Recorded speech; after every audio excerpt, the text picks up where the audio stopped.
Hi friends, this question is very important for UPSC Prelims 2025. This question was asked yesterday in the UPPCS state examination. Consider the following statement with reference to Justice Party. Why is Justice Party important and what are other related topics which can be important for the UPSC Prelims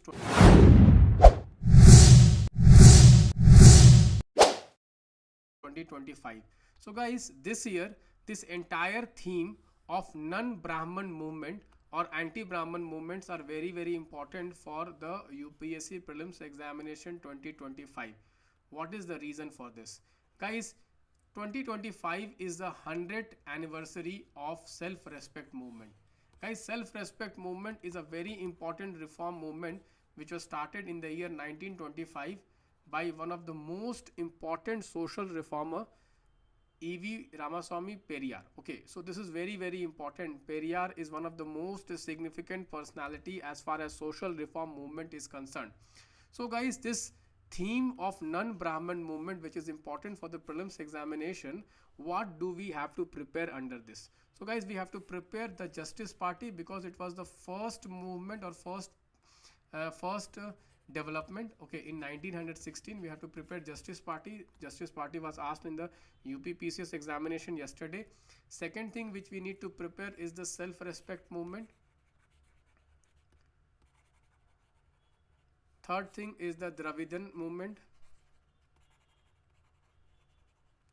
And next we need to prepare is the Vaikom Satyagraha. Vaikom Satyagraha also, okay, was the most important event in this theme. Okay, in this theme of anti-Brahman movement or non-Brahman movement. Okay, Vaikom Satyagraha temple entry movement, because this is also, okay, 100 years in 1924, and this year in 2024 it is basically we are observing 100 years of Vaikom Satyagraha, and this is self-respect movement 1925. Okay, so next year it will be 100 years. Okay, so overall guys, this entire theme is very important. So let us see some of the important features of the Justice Party, then we will study about the self-respect movement, then the Dravidian Party or Dravidian movement, and the Vaikom Satyagraha. So guys, you can see this is the page of the new NCERT, the non-Brahman movement, which you need to definitely read. At least one question will definitely come from this page. This is from the new NCERT, non-Brahman movement, where the contribution of E.V. Ramaswamy Naikar or Periyar has been explained. Okay, we will come to this. Let us first discuss about Justice Party. So guys, Justice Party was founded in 1916 in Tamil Nadu, which was called Madras Presidency then. It was formerly known as South Indian Liberation Federation. The key leaders were C.N. Mudaliar, Dr. T.M. Nair, P.T. Chetty. The main objective was to oppose Brahmins' domination in administration, politics and society, advocate rights and representation for non-Brahmins, and promote social justice, education and employment among the non-Brahmins. Guys, the main plank of the Justice Party was to criticize Indian National Congress, which was dominated by Brahmins. It also demanded communal electorate from the non-Brahmins, similar to what was given to Muslims in Morley Minto reform of 1909. So guys, that is why you see this question now is very easy now.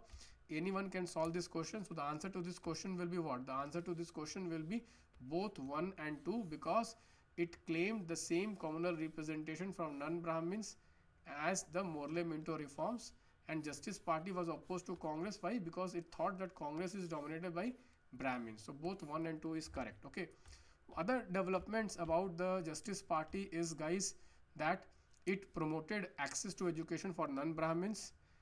It believed British rule would ensure social justice and fair representation for non-Brahmins, and it published Justice newspaper to propagate the ideas. Guys, one of the biggest achievement of the Justice Party was it formed the first elected government in Madras Presidency in 1920 under Montagu Chelmsford reform. So it was the first elected government in Tamil Nadu. Very important. It introduced reservation in educational and government jobs for non-Brahmins. This is also very important. That is why, guys, Justice Party and the self-respect movement is very important. It was pivotal for shaping the Dravidian movement, which later on created two parties, DMK party and AIA-DMK party. Later on, it lost relevance to the self-respect movement, which was started by Periyar E.V. Ramaswamy in 1925. Okay, so this is a very, very important. Later on, it merged with the Dravida Khasgam. Okay, so let us now understand something about the self-respect movement. Guys, self-respect movement was started in the year 1925. So next year we will be observing 100 years of self-respect movement. Guys, self-respect movement was basically a non-Brahmin movement. You can see here little bit about self-respect movement. So guys, self-respect movement was started by Periyar, who came from the middle class family. He was basically opposed to the domination of Brahmins. He was opposed to the dominance of Brahmins, and therefore he founded the self-respect movement for upliftment of untouchables.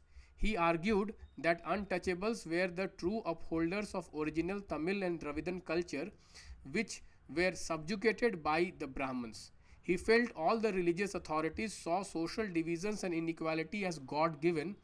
Untouchables had to be made free, therefore, from all religions in order to bring social equality. So his main concern was to bring social equality and justice in the society. He was opposed to Manusmriti and other religious texts like Bhagavad Gita and Ramayana, because he found these texts basically used to establish authority of Brahmins over the lower caste and domination of men over women. So apart from opposition to Brahmins and the social caste justice caste system, he was also opposed to subjugation of women by men. So these assertions did not go unchallenged. Even it led to some self-criticism among the upper caste nationalist leaders. Okay, but there were some sections of Orthodox Hindu society who launched the Sanatan Dharma Sabhas and Bharata Dharma Mahamandal in the north, and associations like Brahman Sabha in Bengal, which was opposed to the teachings of E.V. Ramaswamy Naikar. Okay, so this is very, very important. So guys, you can see here that even this year only in the Hindu newspaper, they have covered an entire piece on self-respect movement 100 years.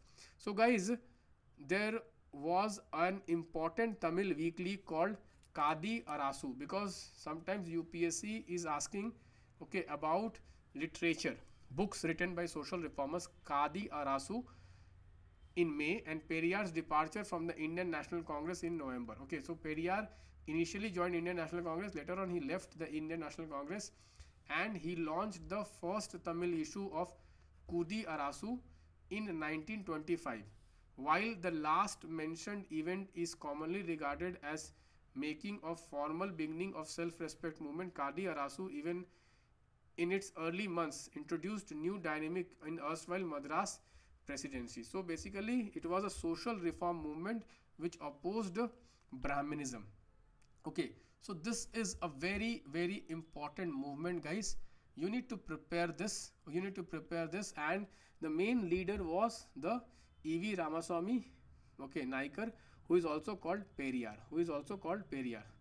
You can see here that self-respect movement was not opposed to independence, but warned of a replacement of British rulers with elite Hindu caste groups. Okay, so basically they thought that if Britishers will leave, then the Britishers will be replaced by Hindu caste groups who will continue the discrimination and subjugation of lower caste people. Okay, so they basically had two kinds of strategies for opposing the Brahmin domination. Okay, one was, guys, you can see here, self-respect marriages in a manner to grant women autonomy, equality and dignity, and symbolized a break from tradition. Self-respect marriages were enacted into law in DMK, formed the government in 1967, thereby making the first legislative achievement of the self-respect movement. Another key limb of the self-respect movement was its advocacy of women's liberation from oppressive social norms. This included championing causes such as widow remarriage, the right to divorce, the right to property, and even abortion. So guys, this is what the self-respect movement did, it was not only opposed to Brahmin domination, it was also opposed to the men domination over women, and it basically fought for the rights of the women and gave them equal rights to property and right to divorce, right to widow remarriage, and right to abortion. Guys, one more topic which is important this year is the Vaikom Satyagraha. Vaikom Satyagraha is also completing 100 years. It was a temple entry movement. The main leaders of the Vaikom Satyagraha were Congress leaders like T.K. Madhavan, K. Kelappan, K.P. Keshava Menon, George Joseph, E.V. Ramaswamy Periyar. Even Mahatma Gandhi also supported this movement. This is a very, very important movement where basically the attempt was made to enter the temple by so-called untouchables. So in 1936 you can see Maharaja of Travancore signed a historical temple entry proclamation. So guys, this temple entry movement is very, very important. You can definitely get a question on this temple entry movement. Okay guys, so you see how I am analyzing not only UPSC PYQs but also other state services examination which were held recently, because we can identify some important themes for the UPSC PT examination 2025. If you want my predicted questions, guys, you can get it here. The link will be given in the description of this video. Guys, do share your opinion. Are you liking the manner in which I am analyzing these themes which are important for the UPSC Prelims examination 2025? Thank you guys. Bye bye. Take care.